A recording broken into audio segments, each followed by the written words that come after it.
মোহন তাকু সেঙ্গেল অভিযান যাহা আকুয়া হাত রেকো ᱟᱹᱜᱩ ᱠᱮᱫᱟ নিয়ে আইন তখন তখন মোহন হাসদা পাপি হড় করেন আচ্ছা আচ্ছা মোহন হাসদা লেকা পাপি জত দিয়ে দো বনু কোয়া নোয়া উনি মোহন হাসদা নোয়া যেমন উনি আপলোড করতে মাপে ইয়া তো রমেশ হাসদা উনি হম মেতায়া গাদ্দার যেমন হড় বাই কামি আচ্ছা আচ্ছা মালদা জেলা খাই উত্তর দিনাজপুর হয়ে যাওয়া কুটন পেলে করছে উনি তো নমস্কার জোহার।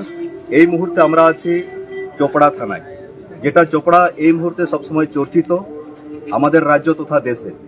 আপনারা যেটা ঘটনাটা দেখেছিলেন গতকালকে, যে ঘটনাটি ঘটেছিল, সেখানে আমরা সারাদিন, আজকে আমরা উত্তর এবং দক্ষিণ দিনাজপুর, দার্জিলিং, এদিকে মালদা থেকে আমাদের বিভিন্ন আদিবাসীদের একটি সংগঠন এখানে যৌথভাবে মিলিত হয়েছে।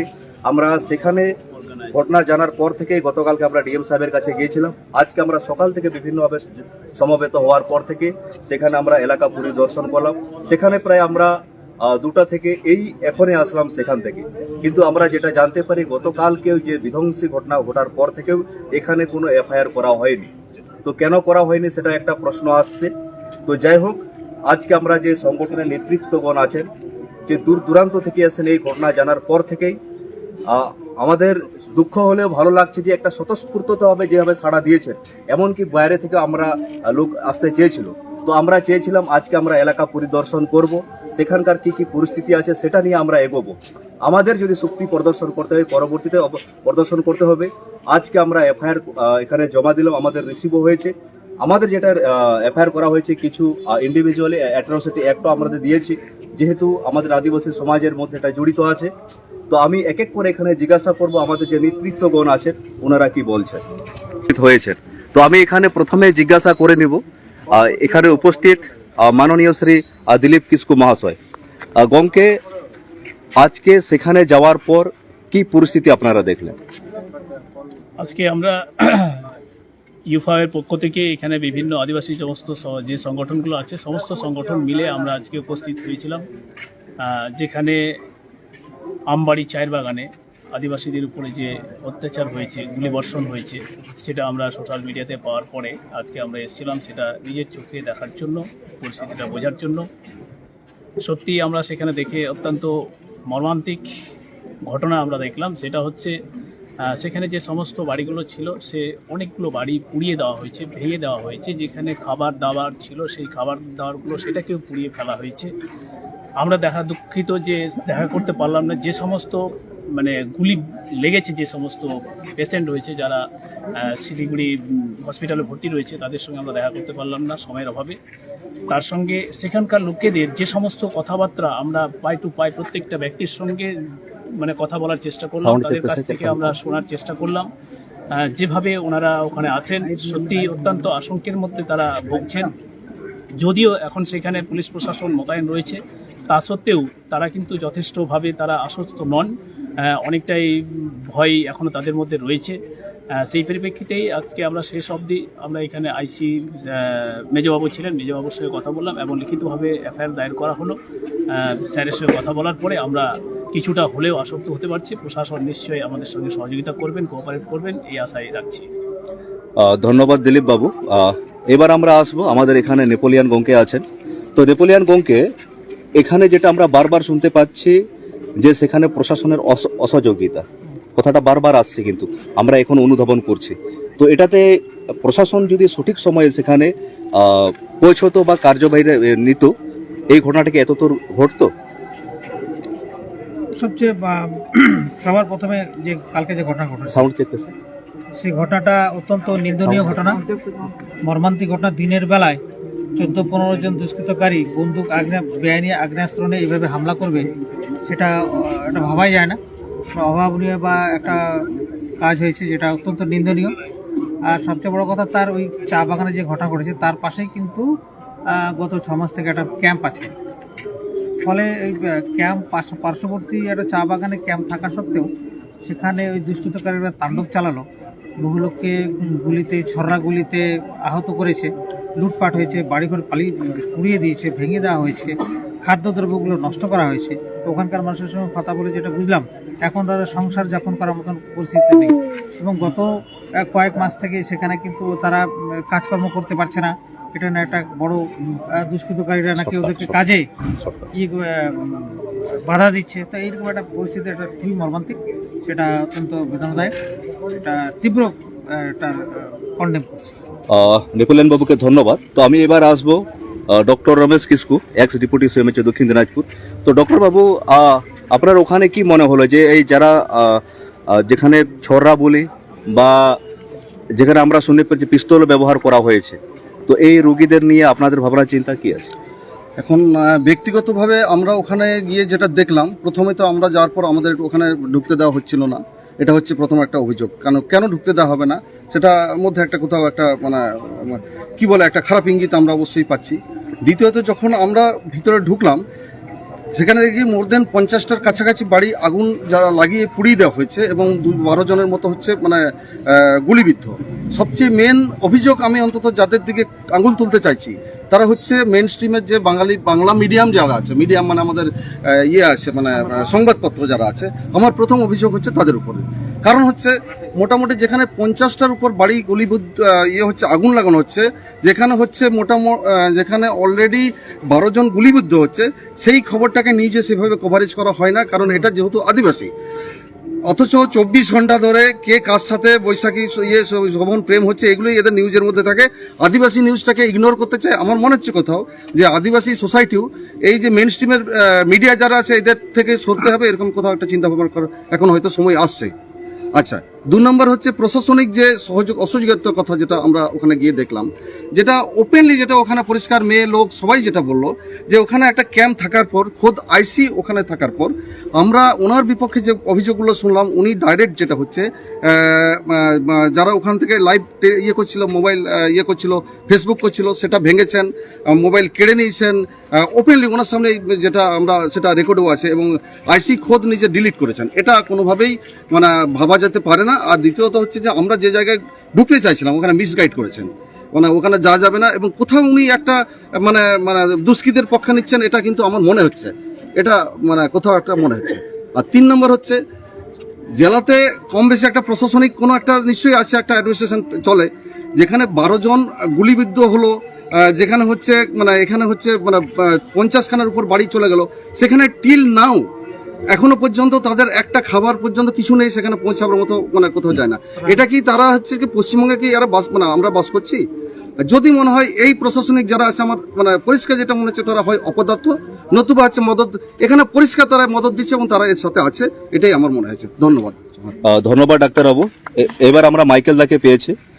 তো এই যে বারবার একটি কথা আসছে, আমরা প্রশাসনিক ঠিকভাবে সহযোগিতা পাইনি, বা এই বিরুদ্ধে কি আইসি সাহেবকে ট্রান্সফার বা ওনার বিরুদ্ধে কোনো কিছু ব্যবস্থা?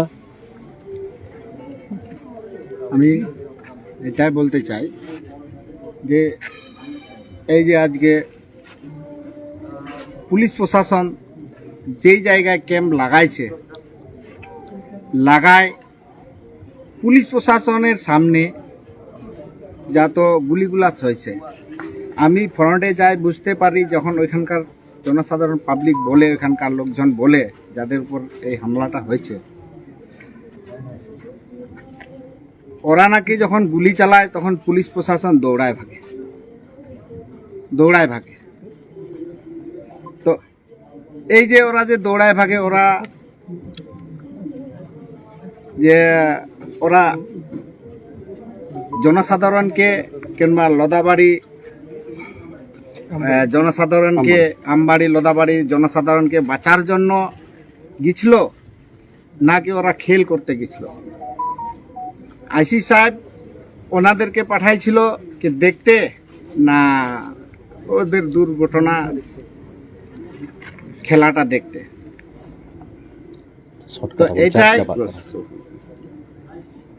যে আমরা চাই যে এটার পিছনে পুলিশ প্রশাসনও দায় আছে। মানে গাফিলতি বলছেন? গাফিলতি যাকে বলে, সে ইচ্ছাকৃত হতে পারে বা অনিচ্ছাকৃত হতে পারে। পুলিশ প্রশাসনেরও দায় আছে। কেন কি ওরা ওইখানে ক্যাম্প লাগায় তো ওরা গুলিগুলা চালাইছে।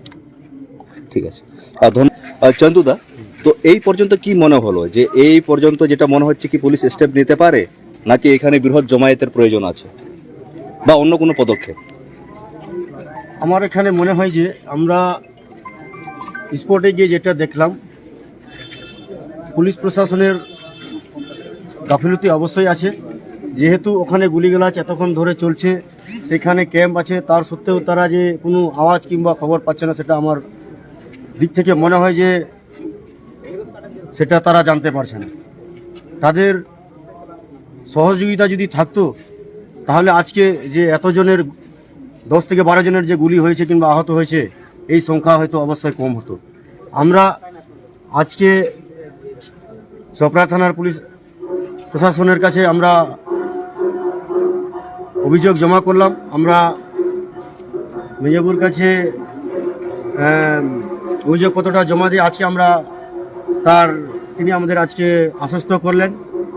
যদি আমরা দেখি যে তাও কোনো কাজ হচ্ছে না, তাহলে আমরা নেক্সটে আমরা বৃহত্তর আন্দোলনে যেতে পারবো ফোরামের পক্ষ থেকে। একদম ধন্যবাদ চন্দুদা। এবার আমরা সর্বশেষে আসব আমাদের দুলুদা, উত্তর দিনাজপুর আশেকার সভাপতি। দুলুদা, তো এই যে সারাদিন যে পরিস্থিতিতে আমরা সে ভয়াবহ কাটালাম, মানে কয়েক ঘন্টা কাটাতে সেখানে দুর্বিষহ মনে হচ্ছিল যে সেখানকার যে মানুষগণ আছেন, যারা মেডিকেলে ভর্তি আছে, যারা ওখানে খাদ্যবস্তু নেই, তাদেরকে সাহায্যের ব্যাপারে কি ভাবনা চিন্তা আছে? দেখুন, এখানে যেহেতু আমরা সারাদিন আমরা সেই ফিল্ডে গিয়ে আমরা দেখলাম, দেখে সিচুয়েশনটা খুব খারাপ লাগলো। যেহেতু ওখানে আমাদের মা বোনরা আছে, ওনারা খুবই হেনস্থাতে আছেন। যারা অলরেডি রোগী হয়ে আছেন বা যারা গুলিগালাজ খেয়েছেন, ওরা তো মেডিকেলে আছেন। অথচ এখানে যারা এখানে আছেন তাদের তো কোনো খাওয়া দাওয়ার কোনো ব্যবস্থা নেই। অথচ তাদের যে বাড়ির যত চাল ডাল ছিল সমস্ত কিছু ফেলিয়ে দেওয়া হয়েছে, দিয়ে দেওয়া হয়েছে। এবার আমি এটাই বলতে চাই যে এখানকার আইসি সাহেব যিনি আছেন, সেখানে উনি ক্যাম্প আছে, অথচ আমরা এখানে বিভিন্ন এই যে United form all Adivasi organisation মাধ্যম দিয়ে আমরা গিয়েছিলাম ওখানে, যেহেতু আমাদেরকে সবাইকে ঢুকতে দেওয়া হয় না, সেটা আমি প্রতিবাদ জানাই। অথচ আমাদেরকে নিয়ে যাওয়ার পরেও ওখানে আইসি সাহেবের বিভিন্ন আমরা ওখানকার মানুষদের কাছে আমরা শুনলাম, ওনার বিরুদ্ধে অনেক কথা বলল যে আইসি সাহেব কোনো একটা মেয়ের কাছ থেকে যে মোবাইলটা কেড়ে নিয়ে তার ভিডিওটাকে ডিলিট করে নিয়েছে। আমি এটাই বার্তা দিতে চাই যে আমাদের আজকে এই চপড়া থানায় আজকে অভিযোগ জানাই, তার সঙ্গে যদি এখানকার পুলিশ প্রশাসন যদি আমাদের কোনো রেসপেক্টেড বা কাজ না করে, তাহলে আমরা বিভিন্ন সংগঠন বা ইউনাইটেড ফর্ম যে আছে গোটা ওয়েস্ট বেঙ্গল ব্যাপী, প্রয়োজন পড়লে আমাদের স্টেটের বাইরে থেকে আমরা বিভিন্ন আমাদের সংগঠন আছে, সেটা কড়া বার্তা আমি দিতে চাই। সেটা বড় ধরনের একটা পদক্ষেপ নিতে বাধ্য। ধন্যবাদ দুলুদা। আমি সবার মুখটা একটু দেখাতে চাইবো, কেন কি দূর দূরান্ত থেকে এসছে। এই যে আপনারা দেখতে পাচ্ছেন আমাদের আজকে ক্ষণিকের মুহূর্তে আমাদের বাবুর হতে সূর্যগপে যেত হন দূর দূরান্ত থেকে যে সংগঠনের নেতৃত্বগণ যে স্বইচ্ছায় নিজের সময় শ্রম দান করে সেখানে উপস্থিত হয়েছেন, আরেকবার প্রমাণ হচ্ছে যে আমাদের একতা অবশ্যই আছে, কিন্তু এই একতাটা সবসময় আমাদেরকে দেখাতে হবে। তো আমি চাইবো, দার্জিলিং থেকে কে এসছে? দার্জিলিং থেকে আপনি আছেন। আপনারা এই ঘটনাটি কখন জানতে পেরেছিলেন? নমস্কার। এই ঘটনাটা আজকে মোটামুটি রাতের 9টার দিকে এক ছেলের কাছে জানতে পারি। গতকাল কিনা আজকে? হ্যাঁ, আজকে। আচ্ছা, জানার পরে ছেলেটাকে এই বিষয়টা বললাম, বলার পরে ওই বললো আমাকে বলার পরে বিষয়টা বললাম, একটু খুলে বললো। তো তারপরে খুলে বললো কিছুটা, ওই যে ছেলেটা বললো ওই ছেলেটা হচ্ছে যে ওই জমিটার সঙ্গে কিছু জড়িত ছিল মনে হয়, এরকম ভাবনা চিন্তা আমাকে লাগলো কথা বলছে। ও ধরা দিচ্ছে না। ও বললো যে এটা 5 বছর ধরে চলছে গন্ডগোলটা, এটা অ্যাকচুয়ালি আমাদের আদিবাসীরই জমি, আদিবাসী খাচ্ছিল, অন্য একটা পার্টির কাছে বিক্রি করছিল। ওই পার্টি নানান কারণে, কি কারণে হয় বলছে, নাফিয়ার চাপে জমিটা বিক্রি করে দেয় অন্য লোকের কাছে। বিক্রি করার পরে এখন আমাদের লোক যেখান থেকে ওখানে আছে, মানে যে হইতে বেশ জমি, তো আদিবাসী যে হইতে আগে ছিল, পুরানা যে কোম্পানিটা ছিল, যে হয়তো বিক্রি করে চলে যাচ্ছে, তাহলে এটা তো আমরা দিছিলাম ওদের সঙ্গে। না না, আমরা ওই বিষয়ে যাব না। ওই বিষয়ে আমাদের অনেক চর্চা হয়েছে যে আপনারা কখন জানলেন, আর আপনাদের অধিকার মানুষগুলো এই নিয়ে কি মতামত, যে বিষয়টা যে ঘটনাটি ঘটেছে। না, আমরা যখনই শুনেছি তখনই আমরা মানে বেশ কয়েকজন লোক জমা হয়েছিল আসার জন্য। তো আমরা আবার চিন্তা করলাম যে না, আমরা কিছু লোকেই যাই, ওখানকার ভালো মন্দটা শুনে আসি, শুনে আসার পরে তারপরে যদি আইনগত হিসাবে ব্যবস্থা না হয়, তারপরে আমরা জাতিগত একটা যাই হোক যেমন করে হোক এটা উপর মহলে পৌঁছাবো। এই কয়েকটা কথা শুনে আমরা বেশ কয়েকজন আমরা আর শুনলাম নাকি কয়েকজন আসতেছে ওদিক থেকে, আমাদের এই সংগঠন উত্তর দিনাজপুর থেকে, মালদা থেকে, তাই আমরা আসছি, চোপড়া থানাতে আছি। কি নাম আপনার? আমার নাম হচ্ছে সুন্দর কিসকু, আমি হচ্ছে দাঁড়িয়ে জেলা পরত পারগানা।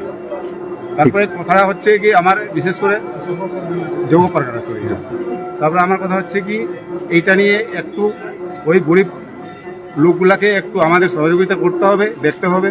আর বিশেষ করে আমি যেটু মনে করব, এতদিন যে হয়তো থানাতে ওরা আসতে পারেনি, এফআইআর দিতে পারেনি, আজকে এখন আমরা থানাতে এফআইআর দিয়েছি যে হয়তো সুব্যবস্থা যেন হয়। সুব্যবস্থা যদি না হয় তাহলে আমরা আমাদের জাতিগত হিসাবে বিশাল আন্দোলনে আমরা নামতে বাধ্য হব। এই বলে আমি নমস্কার জানাই সবাইকে, দেশের মানুষকে নমস্কার করি, যাতে গরিবদের পিছনে দাঁড়াইতে হবে। নমস্কার, ধন্যবাদ। যাই হোক, আমাদের এখানে মালদা থেকে একজন, মালদা থেকে কে আছে? ও পড়া সমাজ থেকে না? কি নাম আপনার? আমার নাম কমলেশ নাগবংশী, বাড়ি রায়গঞ্জ লক্ষণী। আচ্ছা, যাই হোক, আমাদের আদিবাসী যে আমরা একত্রিত আছে, যে 40টা সাবকাট সান্তালদের বাইরেও এখানে আমাদের আদিবাসীদের পড়া সমাজ উপস্থিত হয়েছে। দাদা, আপনারা এই যে ঘটনাটি জানার পর থেকে, আমরা এক এক কথা বারবার রিপিট করবো না, অনেক কিছুই হয়েছে, তো এই ঘটনাটি জানার পর থেকে আপনাদের এলাকার মানুষ বা আপনাদের কি রিয়াকশন হয়েছে, কি প্রতিবাদ করার কি মানুষদের কি মনে হয়েছে? আমরা যখন ফেসবুক এবং আমাদের যে ওয়াফক গ্রুপ আছে, সেই রাত্রে মিটিং হয়, মিটিংয়ে আমরা সিদ্ধান্ত নিলাম যে না, আমরা শুধু সাঁওতালরা আদিবাসীরা, আমরা পশ্চিমবাংলার 40টা জনজাতি, আমরা 40টা জনজাতি বিগত দিনে আমরা সমন্বয় কমিটি, তারপর আবার অল আদিবাসী অর্গানাইজেশন এর সঙ্গে যুক্ত আছি। চোপড়ায় যে আমবাড়ি মোথাবাড়িতে যে ঘটনা ঘটছে, আমরা সরজমিনে গিয়ে দেখলাম যে আজকে যে ভয়াবহ অবস্থা, পুলিশ এখানকার আইসি সাহেব যে ভূমিকা নিলেন, তাতে এটা মেনে নেওয়া যায় না। চোপড়া পুলিশ ভালো করে জানে চোপড়া এলাকায় একটা গুন্ডা রাজ চলছে, সেই জায়গায় তাদের এখনও ঘুম ভাঙে নাই। আমরা আদিবাসী সমাজ এটাই আমরা প্রশাসনকে জানান দিতে চাই যে আমরা শুধু চোপড়ার এই 150 পরিবার একা না, আমরা পশ্চিমবাংলার যতগুলো আদিবাসী আছি, জনজাতি আছি, শুধু সাঁওতাল না, নাগবংশী, কোড়া, ওরা, মুন্ডা না, আমরা 40টা জনজাতি একত্রিতে আমরা এই যে জমি মাফিয়া তাদের বিরুদ্ধে নামবো, এটাই আমাদের আশা আকাঙ্ক্ষা। আমার যে অল আদিবাসী অর্গানাইজেশন কমিটি আছে তাদের কাছে আহ্বান রাখবো, এবং আমার সম্পূর্ণ আদিবাসী ভাইদের কাছে আমার এটাই অনুরোধ, আপনারা তাদের পাশে আসুন এবং শেষ নিঃশ্বাস পর্যন্ত আমরা এর পিছনে লড়াই করে যাব। এটাই আমার এলাকা থেকে এবং আমার এদিক থেকে সংকল্প থাকবে এবং লড়াই জারি থাকবে। আমাদের মালদা থেকে একজন আছেন এখানে, শ্যামল হাঁসদা, হবিপুর মুলুক পারগানা। তো শ্যামলদা, এই যে আপনারা মালদার, এটা তো উত্তর দিনাজপুর ঘটনা, আপনারা হঠাৎ করে এত দূর থেকে চলে আসলেন? চলে আসার কারণটা হলো, যেখানে আমরা চোপড়ার খবরটা আমরা জানতে পারি কিনা, সেটা আমাদের মেন আসার কথাটা হলো, চোপড়ায় যে ঘটনাটা ঘটেছে সেটা আমাদের আদিবাসী সাঁওতাল জনজাতির মধ্যে হয়েছে। যেহেতু আমি একজন সাঁওতাল, সেটা আমাদের জাত ভাইয়ের উপর যেটা আক্রমণ হয়েছে সেটা আমি সহ্য করতে পারিনি, সেই জন্য আমরা এখানে এত দূর থেকে আমরা ছুটে এসেছি, কেন আমাদের জাত ভাই যেন সুরক্ষিত থাকে সেটা আমার এটা ভালো মতো জানার জন্য আমরা এখানে চলে এসেছি। আচ্ছা, তো এখন তাহলে এত রাত্রে আপনারা কি যারা হসপিটালাইজ হয়েছে তাদেরকে দেখতে যাবেন? এখন আপাতত আমাদের এখানে বিভিন্ন অর্গানাইজ এখনো এখানে আমরা আছি, সেখানে আমরা সেরকম আলোচনা করিনি। আমরা আলোচনার মাধ্যমে কি ডিসাইড হয়েছে সেটা যে আমাদের সংগঠন যদি মনে করে আমরা যাবো তাহলে আমরা যাবো, না হয়তো সেটা সেরকম কোনো একটা পদক্ষেপ করবে, সেই হিসাবে আমরা ডিসিশনটা নিব। সমীর বাবু, সঞ্জিত আর সমীর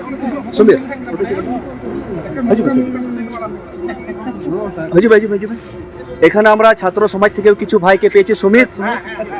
সমীর, এখানে আমাদের একজন ভাই আছে যে যেখানে কোনো কিছু মুখ চোরানো লোক থাকে, যে যেখানে ঘটনা হয় সব জায়গায় যায়, ফেসটা না দেখালে তো আমরা চাইবো আমাদের যারা ভাইরা আছে তাদের মুখটাও যেন ধীরে ধীরে দেশের মানুষ বুঝতে পারে। এই যে সমীর ভাইকে আপনারা যারা দেখতে পাচ্ছেন, আমাদের উত্তর দিনাজপুর বা উত্তরবঙ্গে এমন কোনো ঘটনা নেই যাকে আমরা সেখানে দেখতে পাই না, কিন্তু কি তিনি সামনে আসেন না। তো আমরা চাইবো এরকম যারা ভাইরা আছে তারা সামনে আসুক। তো ভাই, এই যে তোমরা আসলে, যে এখানে আসার পর যে পরিস্থিতি তোমরা দেখলে যে এখানে ইলেকট্রিসিটি নেই, এইভাবে নেই, তো এই আমরা যেটা জানতে পারছি সেখানকার যারা বাচ্চা যারা স্টুডেন্ট ছাত্র সমাজ তারা স্কুল কলেজে যেতে পারছে না, তাদেরকে রাস্তায় আটকানো হয়েছে। তো এই নিয়ে তোমাদের কি ভাবনা ছিল? এই নিয়ে আমরা যেটা দেখছি, যেটা আমাদের আমরা যেটা দেখলাম আমাদের সংগঠন দিক থেকে বা কোনো অন্য সংগঠন থেকে আমরা আসছি, কিন্তু যেটা আমরা দেখতে পাচ্ছি যে অনেক অসুবিধায় আছে, না রেশন পাচ্ছে ঠিকঠাক, না কারেন্ট পাচ্ছে ঠিকঠাক, এই নিয়ে অনেক অসুবিধা আছে। এই নিয়ে আমার বক্তব্য এখানে শেষ করছি। আপনারা এতক্ষণ ধরে যেটা দেখলেন, আজকে আমাদের সর্বশেষ কাজ হচ্ছে যখন কোনো বৃহত্তর ঘটনা ঘটে United Forum of All Adivasi Organization পক্ষ থেকে আমরা সবকিছু কাজ নিয়েছি। এখানে কারো কোনো স্বার্থ নেই, কেউ বড় নেই কেউ ছোট নেই। যখন কোনো ঘটনা ঘটে সবাই সমান, সবাই দুঃখী আছে। যেমন আমাদের কোনো একজন আদিবাসী ভাইয়ের যদি রক্ত ঝরে, এটা আমাদের মনে করবো আমাদের রক্ত ঝরছে। সে কোন জাতি কোড়া না মুন্ডা না ধাঙ্গড়া না, ওরা আমরা সেটা দেখতে যাব না। কোন সংগঠন বড় কোন সংগঠন ছোট সেটা না। আজকে আমাদের যেখানে যেটা ঘটনা ঘটেছে, গতকালকে আমরা ঘটনা জানার পর সাথে সাথেই আমাদের কিছু মানুষ আমাদের সার্বিক সংগঠন মিলে ডিএম এর কাছে আমাদের প্রতিনিধি গিয়েছিল, ডিএম সাহেবের সাথে আলোচনা করেছে। আজকে আমাদের আসার পর থেকে আমাদের স্পটে যেখানে ঘটনা ঘটেছে, যেখানে রক্ত ঝরেছে, যেখানে ঘায়েল হয়েছে সেখানে আমরা গেছি। সেখানে আলোচনা করার পর সার্বিক সবকিছু তদন্ত করার পর আজকে আমাদের প্রত্যেকটা মানুষ কেউ না খেয়ে আছে, সকাল থেকে আছে। যে মালদা থেকে এসছে সে সকাল 6টায় বেরিয়েছে, যে দার্জিলিং থেকে বেরিয়েছে সে সকাল 7টায় বেরিয়েছে। আমরা সেখানে সবকিছু তদন্ত করার পর সব ওখানকার মানুষদেরকে নিয়ে, এই যে এফআইআর হয়নি, এত বড় ঘটনা, কোনো জায়গায় স্বতঃপ্রণোদিতভাবে মামলা করা যায়, পুলিশ করতে পারে, সেখানে করেনি। আমরা এখন এফআইআর করলাম। আমাদের নেক্সট স্টেপ আছে, যারা যারা হসপিটালাইজ আছে আমরা আজকে যাব, এখন যাব, তাদের কি পরিস্থিতি আছে, কোথায় কতটা ঘায়েল হয়েছে। আর দ্বিতীয়ত কথা হচ্ছে, আমরা আজকে এসপি সাহেবের সাথে দেখা করব। আমরা জানি পুলিশ ডিস্ট্রিক্ট দুটো ভাগ হয়ে গেছে, একটা রায়গঞ্জ ডিস্ট্রিক্ট, একটা ইসলামপুর ডিস্ট্রিক্ট। আজকে আমরা এসপি সাহেবের সাথে দেখা করব। কোনো জায়গায় ঘটনা ঘটলে পুলিশ 24 আওয়ার্স সেখানে ডিউটিতে থাকে। আজকে যদি আমরা হাজার হাজার মানুষ সেখানে জমা হতে পারি, সেখানে এসপি সাহেব দেখা করবেন। এবং আমি দেশের মানুষের কাছে একটা আবেদন রাখবো, যারা ঘায়েল হয়েছে তাদের চিকিৎসার জন্য প্রচুর অর্থের প্রয়োজন। আমি চাইবো আমাদের সাথে যদি আপনার না মনে হয়, আপনারা যেখানে আছেন, যে ঠিকানাটা আছে, সরাসরি আপনারা আমবাড়ি চলে যান। আমরাও আমাদের তরফ থেকে যথেষ্ট তাদেরকে সাহায্য করার চেষ্টা করছি।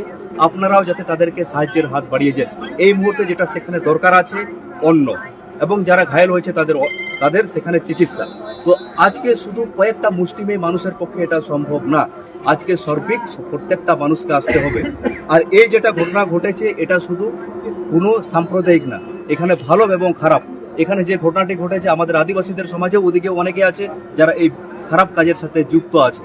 তো আমি চাইবো আজকে যে বিষয়টা আছে, আগামী দিনে কি আমরা করব সেটা আমরা অবশ্যই আমরা কথা বলে নয়, আমরা তাদেরকে অবশ্যই জানাবো কি করতে হবে না করতে হবে। কিন্তু যারা যারা এই পরিস্থিতিতে, প্রশাসনকে তো আমরা তাদের উপর নির্ভর তো করবোই, কিন্তু আমরা যদি মানুষ থাকি, একের লাঠি 10-এর বোঝা, 10-এর লাঠি 1-এর বোঝা করবো না। আমরা সবাই সাহায্যের হাত বাড়িয়ে দিব। শুধু আমাদের পক্ষে যদি আপনাদের না মনে হয়, আপনারা আসুন, এখানে নিজে এলাকা পরিদর্শন করুন, অথবা না হলে তাদেরকে এখানে ডেকে দিন। তাদের চিকিৎসার প্রয়োজন আছে, তাদের খাওয়ার প্রয়োজন আছে। যাই হোক, কিভাবে আপনাদেরকে সরাসরি সবকিছু আপডেট জানাবো। জোহার।